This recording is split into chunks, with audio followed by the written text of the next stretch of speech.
starting with number 36. We are given that cosecant of alpha is 13/5, where theta or alpha is between pi over 2 and pi, which means where are we? We are in quadrant 2. And then tangent beta is -2. Tangent beta is -2, where negative pi over 2 is less than beta, which is less than 0. So what does that mean? I'm between pi over 2 and pi, so I'm in quadrant 2. And I dropped down to pi over 2 and came up to 0, so I'm in quadrant 4. So we're going to build two triangles. This one in quadrant 2. So here's my alpha. And then I know that cosecant is the reciprocal of sine. So instead of opposite over hypotenuse, I have hypotenuse over opposite. So I do know that my x values are going to be negative. So 169 minus 25 is 144, which is -12. Okay. For tangent, I am in quadrant 4, so I'm going to drop down into quadrant 4. That was lovely. Okay. And I know that tangent is opposite. This is my beta. Tangent is opposite over adjacent. So I get -2 and 1. So 1 squared plus -2 squared is 1 plus 4, which is 5. Take a square root. So now I know, and I have a completed triangle. So what I want to find first is cosine alpha minus beta. So that's going to give me cosine alpha, cosine beta, plus sine alpha, sine beta. So cosine alpha is adjacent over hypotenuse, which is -12 over 13. Cosine beta is going to be adjacent over hypotenuse, which is 1 over root 5, plus the sine of alpha is 5/13, and the sine of beta is -2 root 5. So putting this together, I get -12 over 13 root 5s plus a -10 over 13 root 5s, and we're going to have to rationalize. So I'm going to multiply top and bottom by root 5. Multiply top and bottom by root 5. So this one becomes a -12 root 5 over 13 times 5 is 65. Minus, and then I've got, and I'm going to keep this together. Okay, so I've got a -10 times root 5. So plus the negative turned into minus. Root 5 over 13 times root 5 is going to be 65. So -12 of these minus 10 of these gives me -22 of those. Okay, so now I want to find, what do I want to find? Sine of beta over 2. So I want half of this angle, which means I'm going to still be in quadrant 4 because I'm chopping the thing in half, which just means that your answer will be negative. So looking at a half angle formula and knowing, looking for half angles, knowing that your answer will be negative, okay, because I'm taking half of this angle. So even if I take half of this angle versus half of, if I were to come all the way around, I'm still going to get a negative answer. So I know that I've got a negative root, what is it? 1 minus cosine alpha over 2. Okay, so I end up with, and basically I'm just going to go until I don't have any roots in my denominator. Okay, so what is the cosine of alpha? Cosine of alpha is -12/13. So I have a -1 minus a -12/13 over 2. So that becomes 25/13 over 26. So I've got 13/13 plus 12/13 is 25/13 over 13 over 2 is 26.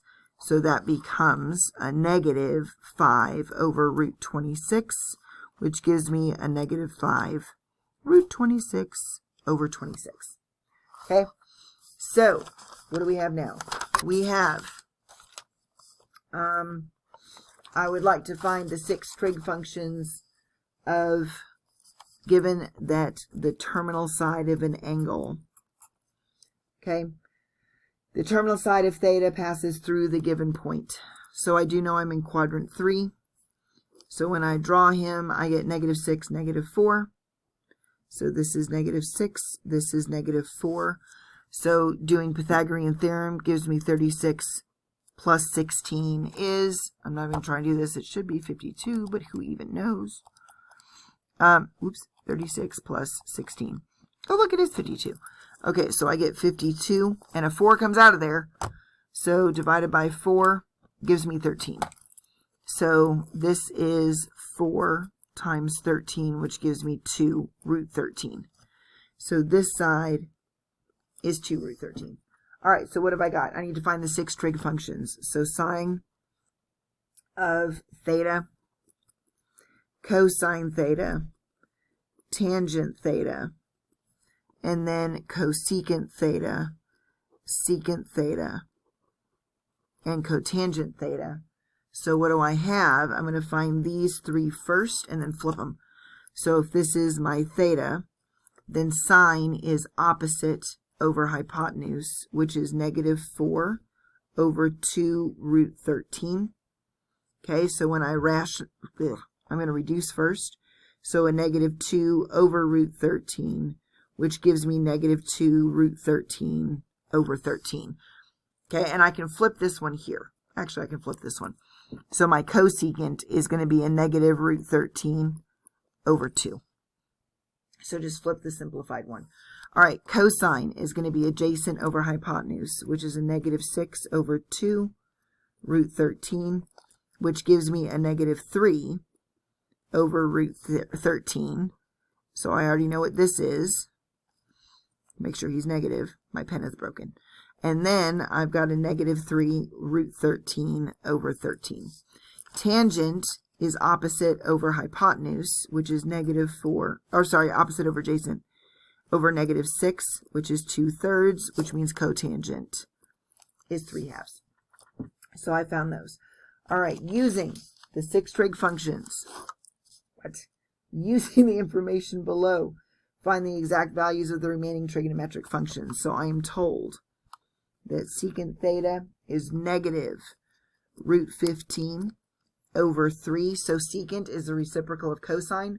Where is cosine negative? That's going to be in quadrants 2 and 3.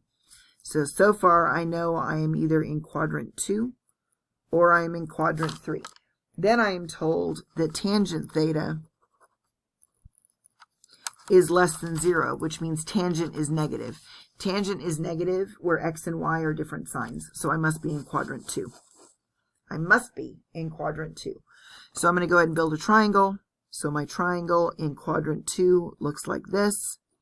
So here's theta.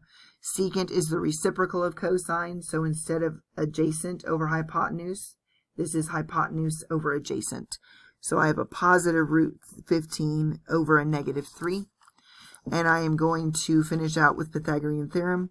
So I've got 9 plus y squared equals 15. So y squared is 6. So y must be root 6. So this is root 6. So now I need to find the remaining trig functions. So I do know that I've got secant, but we're going to go ahead and set this thing up. So I've got sine, I've got cosine, and I've got tangent, and then I've got cosecant, and secant, and cotangent. So the sine of this thing is going to be opposite over hypotenuse. So I get root 6 over root 15, which means my 3's reduce. So I end up with 2 over 5. Okay, so this divided by 3, this divided by 3. And then I'm going to rationalize my root 5. So multiply top and bottom by root 5. And I end up with root 10 over 5. Root 10 over 5. So if you want to flip this thing, there's really no pretty way to flip it. So we're just going to say 5 over root 10, which is going to be 5 root 10 over 10, which is going to be root 10 over 2. Okay, so do cosine. Actually, we've got secant. So I've got a negative root 15 over 3. So I'm just going to take that for cosine. So cosine is going to be adjacent over hypotenuse. So I've got negative 3 over root 15. So rationalize. Can you tell I'm in a hurry? All right, equals a negative 3 root 15 over 15, which is going to reduce my 3 and my 15 to a negative root 15 over 5. Negative root 15 over 5. Sorry, that's messy. And then tangent is going to be adjacent, or sorry, opposite over adjacent. So I get a negative 6 over root 3. And then cotangent is going to be the reciprocal. So I've got a negative 3 over root 6, which rationalize. So I get 3 root 6 over 6. And so that's going to reduce to a root 6 over 2. Negative root 6, there's a negative, over 2. Negative root 6 over 2. Okay, so we have that done. Now, we want to find the area of the following triangles. So I'm given that little a is 8, 13, and 9. So I'm given side, side, side, which means we need to use Heron's formula. So I need to find out what S is first. So S is going to be half of the sum of all three sides. So 8 and 9 is 17 plus 13 is 30. So my S is 15. And then take the square root of S and then 15 minus each side. So 15 minus 8, 15 minus 13. That was a mess. That does not say times. That says 15 minus 13. And then 15 minus 9, which gives me 15 times 7 times 2 times 6. So 15 times 7 times 2 times 6 is 1260. So I get the square root of 1260, and I can actually break that down. So I get a 15 breaks down to 3 and 5. 7, 2, and then 2 times 3. So I do know that I can pull out a 3 and I can pull out a 2. So that I'm going to pull out a 6 out of this. So 1260 divided by 36, that is not even right, divided by 36 is 35. So that leaves me with 7 times 5, which is 35. So Heron's formula, there we go. And then the next one says, would you please find the area, given that A is 9 yards, B, these are all inches, by the way. So this is square inches. Little a is 9, little b is 15, and big C is 37 degrees. So I would like to find the area of that. So given that we have, the other one was Heron's formula. So I took half of the sum and then just subtracted it all off. This one is going to be half of A times B times the sine of C. So half of A times B times the sine of C. Make sure, for the love, that you are in radians. I'm sorry, that you're in degrees, not radians. And so I've got half times 9 times 15 times the sine of 37. And I end up with 40.623. So 40.623 square yards. All right. What else do I have? I have, okay, so we're going to do one more of that, and then we're going to hit some word problems.